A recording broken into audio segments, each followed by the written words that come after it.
Hello दोस्तों, स्वागत है आपका अपने चैनल द लर्निंग स्ट्रीट्स में। इस वीडियो में हम करने जा रहे हैं क्लास 10th एनसीईआरटी बुक से मैथ्स बुक का चैप्टर 9 जो है ट्रिग्नोमेट्रिक रेशियोज।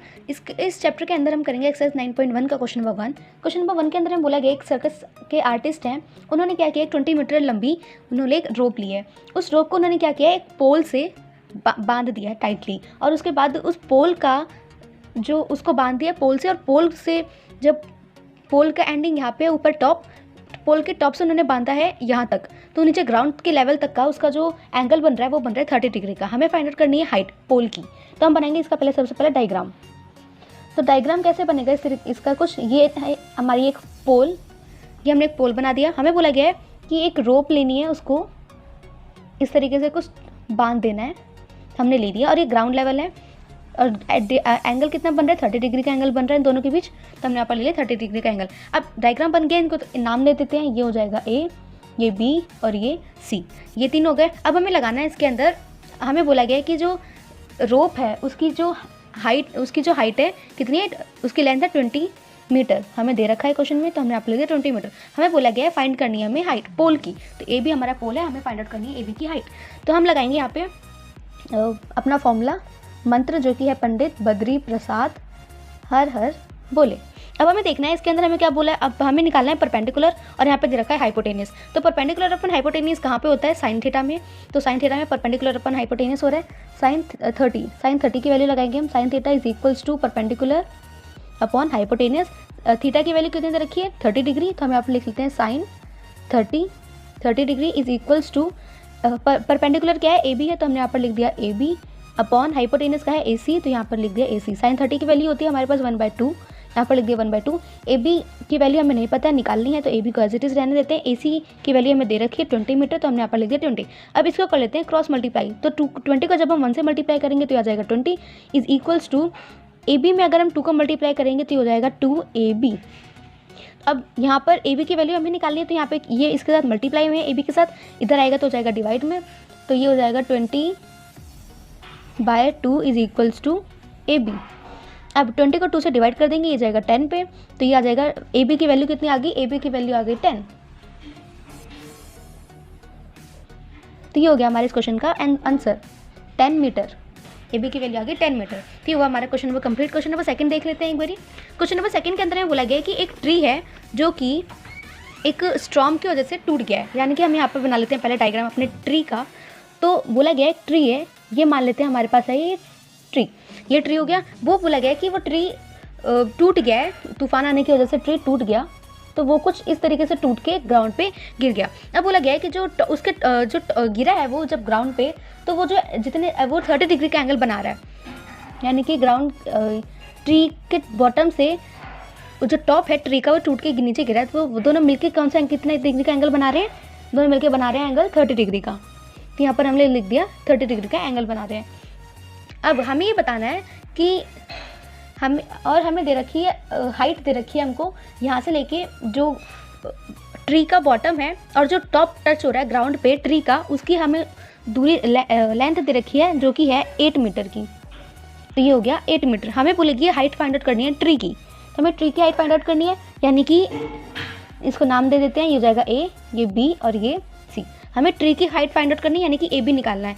ए बी निकालना है तो हम क्या करेंगे, इसके अंदर हमें ये पंडित बद्री प्रसाद हर हर बोले का फॉर्मूला लगाएंगे, हर हर बोले। तो हम क्या करेंगे, ए बी की वैल्यू यानी कि परपेंडिकुलर है और अपॉन बेस है, तो परपेंडिकुलर अपॉन बेस 10 में आता है, तो हम क्या करेंगे, यहाँ पे लगाएंगे 10 की value, 10 theta is equals to क्या होता है, परपेंडिकुलर अपॉन बेस। तो 10 थीटा की वैल्यू हमें दे रखी है 30 डिग्री, तो हम यहाँ पर लिखेंगे 10 30 डिग्री, तो यहाँ पे हो जाएगा 10 30 degree is equals to perpendicular क्या है हमारे पास ए बी, हमने यहाँ पर लिख दिया A B, base B C क्या दे रखा है, बी सी बेस है बी सी, तो हमने यहाँ पर लिख दिया बी सी। 10 30 डिग्री की वैल्यू होती है हमारे पास 1/√3, तो हम यहाँ पर लिखेंगे 1/√3 is equals to A B की वैल्यू हमें नहीं पता, तो हम इसको एज इट इज रहने देते हैं। बी सी की वैल्यू हमें पता है 8 मीटर, तो हमने यहाँ पर लिख दिया 8। अब यहाँ पर 8 को अगर हम 1 से मल्टीप्लाई करेंगे तो क्रॉस मल्टीप्लाई करेंगे, 8 को 1 से मल्टीप्लाई करेंगे 8 इज इक्वल्स टू ये आ जाएगा √3ab, √3ab आ गया। अब हम क्या करेंगे कि ए बी की वैल्यू निकालनी है, तो हम क्या करेंगे, इस √3 को इधर मल्टीप्लाई में इधर आके क्या जगह डिवाइड में हो जाएगा, तो ये हो जाएगा 8/√3 is equals to A B. अब यहाँ पर नीचे क्या है, नीचे रैशनल में नंबर है और जब कभी भी डिनोमिनेटर में रैशनल पे नंबर नहीं छोड़ते हैं, इसलिए हम क्या करेंगे, इसको कर लेते हैं रैशनलाइज। तो ये हो जाएगा A B is equals to 8/√3। अब √3 को ही हम ऊपर नीचे दोनों से मल्टीप्लाई कर लेते हैं, तो ये हमारे पास वैल्यू आ जाएगी इसकी 8√3 बाय इन दोनों को मल्टीप्लाई करेंगे तो आ जाएगा 3। अब ये 3 इस 3 से कैंसिल आउट हो जाएगा, तो ये यहाँ पर क्या बचेगा, √3। तो ये हो जाएगा ए बी की वैल्यू हमारे पास आ गई 8√3 मीटर। ए भी हमारे आ गई 8√3, यानी कि जो हाइट है ट्री की वो आ गई 8√3 मीटर। ये वो हमारे क्वेश्चन नंबर 2 का आंसर। क्वेश्चन नंबर 3 का आंसर एक बार हम देख लेते हैं। क्वेश्चन नंबर 3 के अंदर हमें बोला गया है कि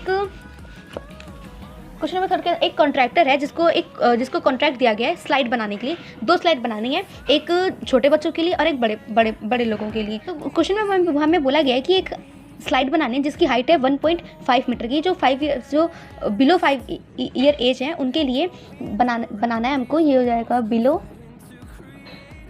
एज ऑफ 5 ईयर। तो एक स्लाइड है जिसकी हाइट है 1.5 मीटर और वो इंक्लाइन यानी कि वो टच हो रहा है, मिल रहा है कहाँ पर आकर, ग्राउंड पे आके उसका, और कितना डिग्री का एंगल बना रहा है, 30 डिग्री का एंगल वो बना रहा है। तो हमें इतना बोला गया था क्वेश्चन के अंदर, हमें फाइंड आउट करनी है कि जो स्लाइड की ये तो हुआ बिलो एज का, तो अब इसको हम दे देते हैं नाम। तो ये हो जाएगा ए बी और ये हो जाएगा सी। अब हमें बोला गया कि एल्डर्स के लिए बनानी है एक स्लाइड। तो एल्डर्स के लिए जब हम एक स्लाइड बनाएंगे तो उसके लिए भी डायरेक्ट हम क्या करें, उसके लिए भी हम करेंगे उसकी जो हाइट है, जो एल्डर्स के लिए हम बनाएंगे उसकी जो हाइट होगी, उसकी हाइट होगी 3 मीटर की। तो ये हो जाएगा 3 मीटर और वो इंक्लाइंड हो रहा है 60 डिग्री का एंगल वो आके बना रहा है। हमें अब इन स्लाइड्स की हाइट फाइंड आउट करनी है कि स्लाइड की हाइट कितनी है। अभी तो हमें उससे बताया गया था कि वो इसकी उतनी ऊंचाई पे है, लेकिन हमें हाइट फाइंड आउट करनी है इन दोनों स्लाइड्स की। अब इसको भी एक नाम दे देते हैं, ये हो जाएगा ए बी और ये हो जाएगा सी। अब यहाँ पर जो बिलो 5 ईयर एज है उनका देख लेते हैं एक बारी। हमें ये निकालना है, हाइपोटेनस दे रखा है, परपेंडिकुलर दे रखा है, हाइपोटेनस निकालना है। तो यानी कि परपेंडिकुलर अपॉन हाइपोटेनस किस में होता है, 10 में होता है। तो हम यहाँ पर लगाएंगे tan थीटा 10, एक मिनट, परपेंडिकुलर अपॉन हाइपोटेनस देखो, पंडित बद्री प्रसाद हर बोले, परपेंडिकुलर अपॉन हाइपोटेनस साइन में है, सब परपेंडिकुलर अपॉन हाइपोटेनस साइन में, तो हम यहाँ पर लगाएंगे साइन 30 डिग्री की वैल्यू। तो हो जाएगा sine 30 is equals to, perpendicular हो जाएगा ये ए बी अपॉन हाइपोटेनस क्या है ए सी, ये हो जाएगा ए सी। अब साइन 30 की वैल्यू होती है 1/2, तो हम यहाँ पर लिखेंगे 1/2 is equals to A B की वैल्यू हमें पता है जो कि है 1.5, तो ये हो जाएगा 1.5 अपॉन ए सी की वैल्यू हमें नहीं पता है, तो हम ए सी को एज इट इज रहने देते हैं। ए सी को जब हम अब यहाँ पर करेंगे हम क्रॉस मल्टीप्लाई, ए सी को जब हम 1 से मल्टीप्लाई करेंगे तो आ जाएगा ए सी इज इक्वल्स टू 1.5 को अगर हम 2 से मल्टीप्लाई करेंगे तो आ जाएगा 3। तो यानी कि ए सी की वैल्यू कितनी आ गई, 3 मीटर। ये हो गया 3 मीटर। अब जो एल्डर्स के लिए उसने स्टेप्स के बनाए थे, स्टेप स्लाइड बनाई थी उसने, तो उसका देख लेते हैं। इसमें भी हमें हाइट निकालनी है स्लाइड की, ए सी निकालना है, यानी कि इसमें भी साइन 60, इसमें लगेगा साइन 60 क्योंकि यहाँ पर थीटा की वैल्यू 60 दे रखी है, तो हम यहाँ पर लगाएंगे sine 60 degree is equals to perpendicular यहाँ पे क्या दे रखा है, ए बी है, तो हमने यहाँ पर लिख लिया A B upon A C, hypotenuse है ए सी, साइन 60 की वैल्यू होती है √3/2 is equals to A B की वैल्यू में दे रखी है 3 अपॉन ए सी की वैल्यू में नहीं पता, तो हम ए सी को एज इट इज रहने देते हैं। अब यहाँ पे अब यहाँ पर हम क्रॉस मल्टीप्लाई करेंगे, √3 को अगर हम ए सी से मल्टीप्लाई करेंगे तो हमारे पास वैल्यू हो जाएगी ए सी √3 इज इक्वल्स टू 2 को अगर हम 3 से मल्टीप्लाई करेंगे तो वैल्यू हो जाएगी 6। अब हमें निकालनी वैल्यू ए सी की, और √3 को जब ये इसके साथ मल्टीप्लाई में है अभी ए सी के साथ, और जब हम इसको राइट हैंड साइड भेजेंगे तो डिवाइड में हो जाएगा, तो हो जाएगा ए सी इज इक्वल टू 6/√3। अब यहाँ पर नीचे ए सी की वैल्यू कितनी आई, 6/√3, लेकिन कभी भी डिनोमिनेटर रैशनल में रूट में नहीं होता है, तो इसलिए हम क्या करेंगे कि इसको कर लेंगे रैशनलाइज। तो ये इसको हम मल्टीप्लाई करेंगे, √3 ऊपर भी और √3 नीचे भी, दोनों साइड मल्टीप्लाई होगा। तो ए सी इज इक्वल्स टू 6 को हम √3 से मल्टीप्लाई करेंगे तो हमारे पास वैल्यू हो जाएगी 6√3 डिवाइड बाय √3 को हम √3 से मल्टीप्लाई करेंगे तो वैल्यू हो जाएगी 3। अब ये 3 इस 6 के साथ कैंसिल हो रहा है, तो ये हो जाएगा 3 2 6 होता है, तो ये हो जाएगा ए सी इज इक्वल्स टू 2√3, तो यानी कि ए सी की वैल्यू आ गई 2√3 मीटर। तो ये हो गया हमारा क्वेश्चन नंबर 3 भी यहाँ पे कंप्लीट। आज के लिए इतने क्वेश्चंस ही, आगे के क्वेश्चंस हम करेंगे नेक्स्ट वीडियोस में। अगर आपको वीडियो अच्छी लगी हो तो वीडियो को लाइक करें, चैनल को सब्सक्राइब करें और अपने फ्रेंड्स के साथ शेयर भी करें ताकि उनके भी जो डाउट है टॉपिक से रिलेटेड वो क्लियर हो जाए। मिलते हैं नेक्स्ट वीडियो में आगे के क्वेश्चंस के साथ, तब तक के लिए बाय बाय।